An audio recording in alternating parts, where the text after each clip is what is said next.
তোকে দেখেও মনে হচ্ছে তুই আগুন হয়ে আছিস। তোর সাথে ঝামেলা করছিস নাকি? তোর সাথে কথা হলো না? আমি একটা চায়ের দোকানে ছিলাম, ওই ছোট লোকের বাচ্চা আমাকে চা ফেলে দিয়েছে, আমাকে অপমান করেছে, আবার আমাকে অনেকগুলো কথাও শুনিয়েছে। দেখ কেমন লাগে। কি বলিস? তা তুই কিছু বলিসনি ওকে? আরে বলতে গিয়েই তো ঝামেলাটা বাঁধলো। আমি ওকে 2টা চড় মেরেছি, পরেরটা মারতে গিয়ে ও আমার হাত ধরে ফেলছে। আর কি বলেছে জানিস?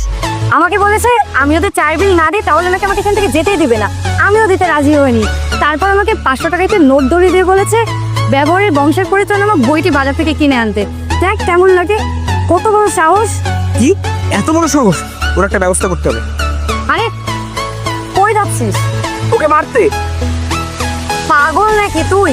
তুই এখন গরিব চাওয়ার সাথে মারামারি করবি, ঝগড়া করবি? মানুষ দেখে কি বলবে? মানুষ তো ছিছি করবে। তাহলে ওকে শাস্তি কি করে দেবো? আরে বোকা, ওদের মতো গরিব ছোট লোকদের না হাতে মারতে নেই, ওদেরকে ভাতে মার।